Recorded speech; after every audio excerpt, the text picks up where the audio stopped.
Summoner is infamously known for having the roughest progression of any class in the game.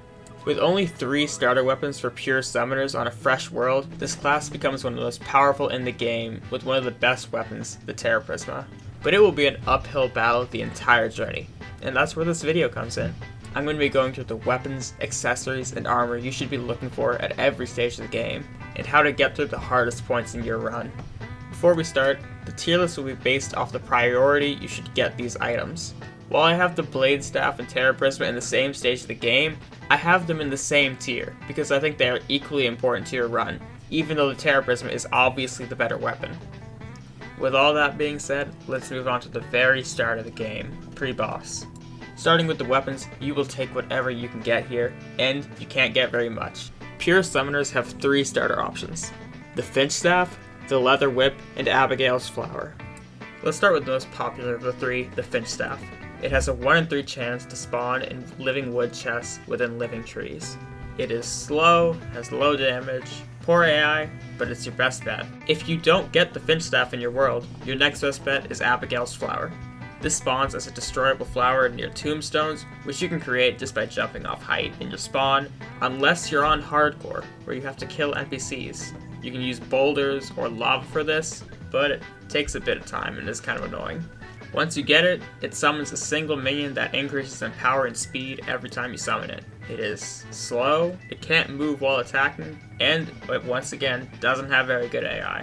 And the last and hardest option, the Leather Whip. This is sold by the zoologist after completing 10% of your bestiary or 54 entries. In a pure summoner run, this means 54 critters or NPCs, so I would not recommend this method at all. But it is there.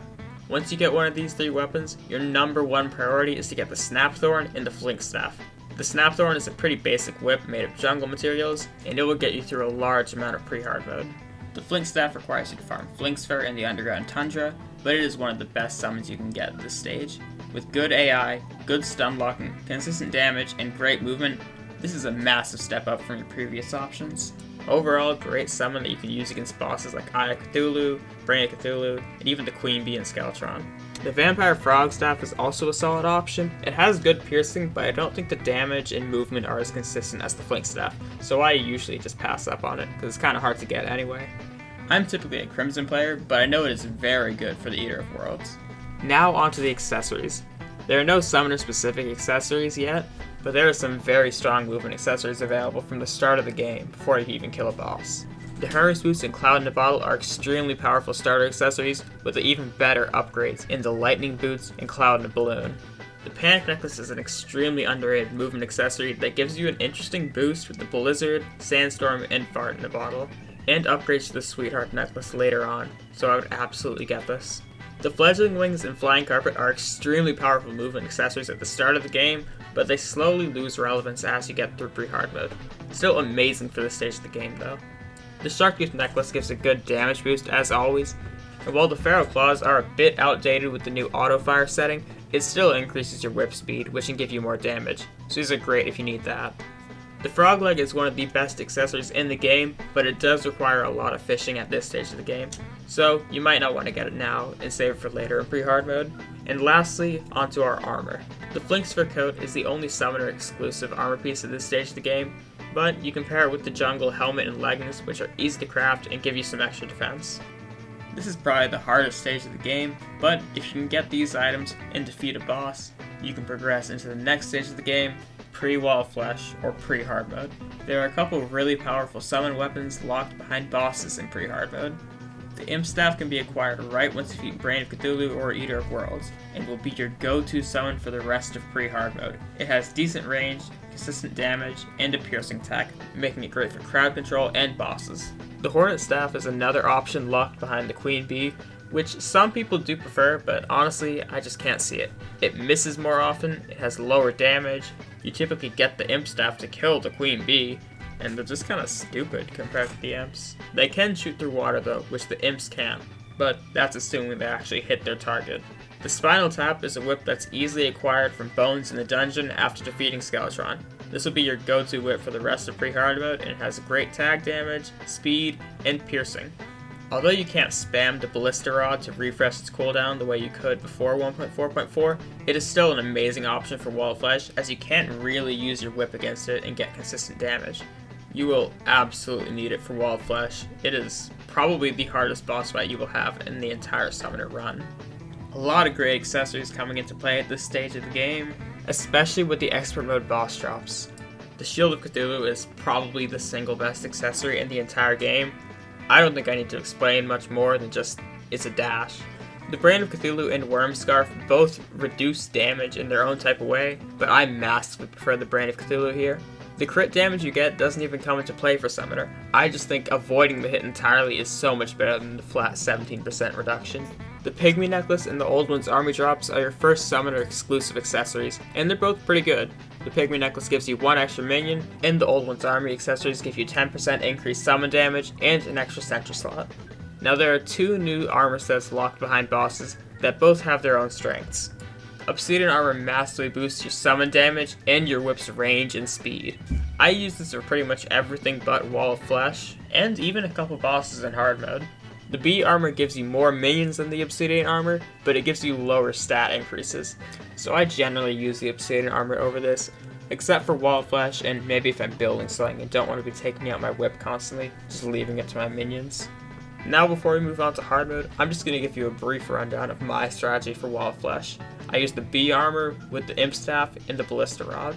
I try to only use my whip to defend myself from the Hungries once they get detached, and generally just use the piercing of my Imps and Ballista Rod while focusing the wall's eye or mouth, using the right click feature, keeping a safe distance. In my opinion, this is the hardest boss fight for a Summoner, so don't be discouraged because it only goes up from here. Now we're finally getting into hard mode with a lot of upgrades being available, arguably the biggest of which being dropped by the Wall of Flesh itself.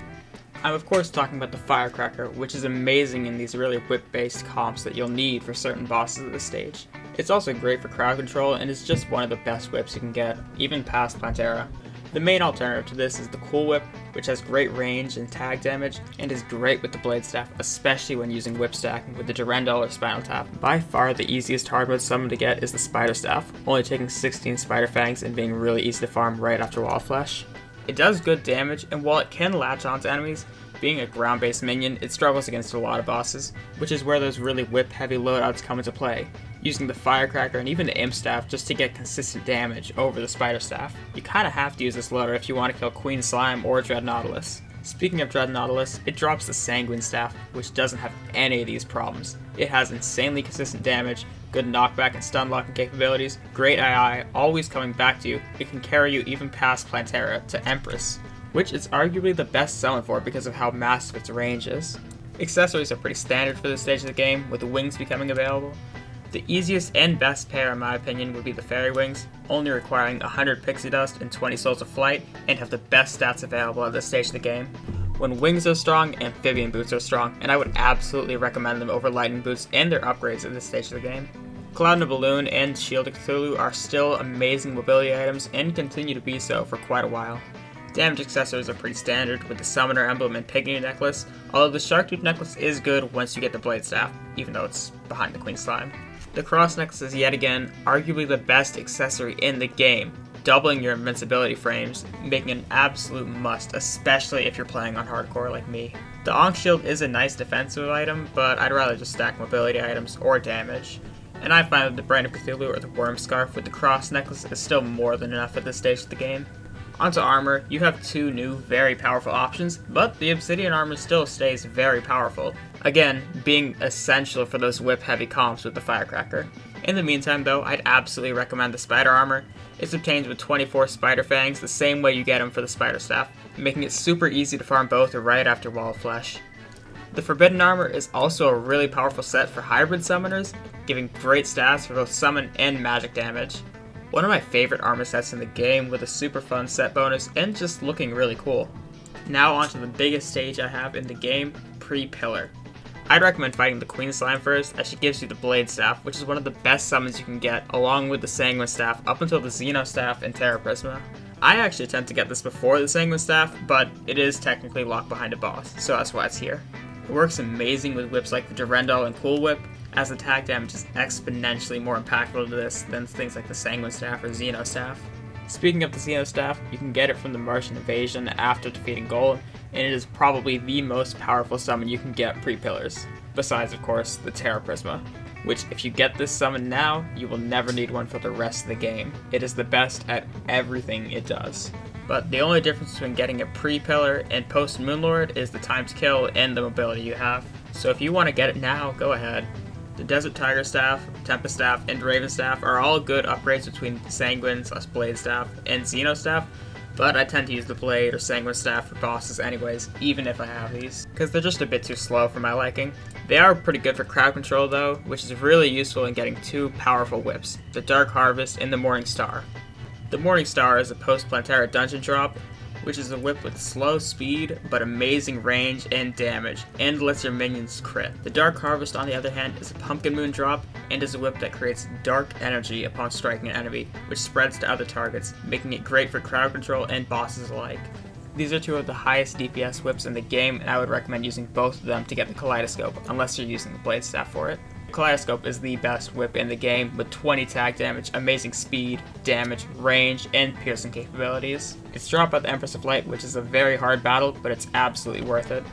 There are a ton of insanely powerful movement, defensive, and damage-based accessories at this stage of the game. The Necromantic Scroll and Hercules Beetle are both great damage accessories on their own, and can combine to make the Papyrus Scarab, granting 15% more minion damage and an extra minion slot.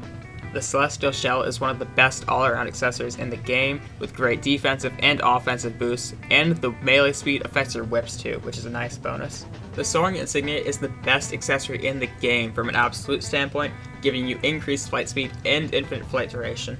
I love pairing this with the Betsy Wings or Hoverboard. It gives me great horizontal and vertical movement, and I basically need no other movement accessories once I have these. The Fishron and Empress Wings are great options as well though, and the Steampunk Wings are pretty good if you don't want to grind for those, and can be bought right after Golem. The Master Ninja Gear is amazing with all of these, giving you great horizontal movement, and a 10% dodge chance, which works great in combination with the Brain of Cthulhu. And lastly, for the armors, you have two amazing options for this stage. First is the Hollowed Armor, which gives you a free dodge every 30 seconds. It only requires you to kill 1 or 2 mechs to get, and you could argue it's the best armor you can get up until the Stardust Armor. The other option is Spooky Armor, which is crafted with spooky wood from the Pumpkin Moon. It has amazing damage stats and is most people's choice of armor up until the end game, but I stick with the Hollowed Armor all the way. I just think the dodge is so useful for hardcore, and you get the materials just by progressing through the game. Some people see the Spooky Armor as a necessary upgrade though, and I can't deny its benefits. I guess another alternative to these two would be the Tiki Armor. You can just buy it from the Witch Doctor after you defeat Plantera, and it is easy to get, but I don't see why you wouldn't just use the Hollowed Armor, at least up until you get the Spooky Armor, or for the rest of your run for that matter, up until the end game stage. The Stardust Dragon Staff is my preferred weapon for both Moonlord and Daytime Empress if I don't get the Terra Prisma before the pillars. The Cell Staff is also decent, but the Stardust Dragon is just generally better. The Lunar Portal Staff and the Rainbow Crystal Staff are the two best sentries in the game and are dropped by the Moonlord, so there's no real reason not to use them. And like I already said, the Terra Prisma and the Kaleidoscope are the absolute best summon and whip in the game, and a staple of an endgame summoner build. For the accessories, you can just use the Celestial Starboard and the Soaring Insignia for mobility, and fill the remaining 5 slots with damage, defensive, or utility items. For armor, the Stardust Armor is an easy pick. It gives insane boosts to your damage and minion slots, and is just overall amazing. The dodge from Hollowed Armor is still decent though, even at this point in the game, but you're just missing out on so much damage if you use that. I should probably mention the Old One's Army's armors somewhere. They are okay for hybrid builds, but they're more sentry based, and I don't really see much point in that. I think just using a normal summon armor with whatever weapon is better if you're going to do hybrid. And that is pretty much all the relevant combat items covered. These aren't supposed to be boss guides or anything, those will probably come later down the line. This is more of a meta guide in a way, you know, what items are powerful when, why they're powerful, and the best ways to get them. At the end of the day, this is just my opinion based off my experience, so use what works best for you. After all, your runs can vary a ton, and the best skill you can have is just learning to work with what you have. That's why I have the tier list, to show the wide array of options you have. And on that note, we're just about done. Thank you for watching, and make sure to leave a like and comment with anything I missed, and make sure to subscribe for future content. See you in the next one. I don't want to be here anymore.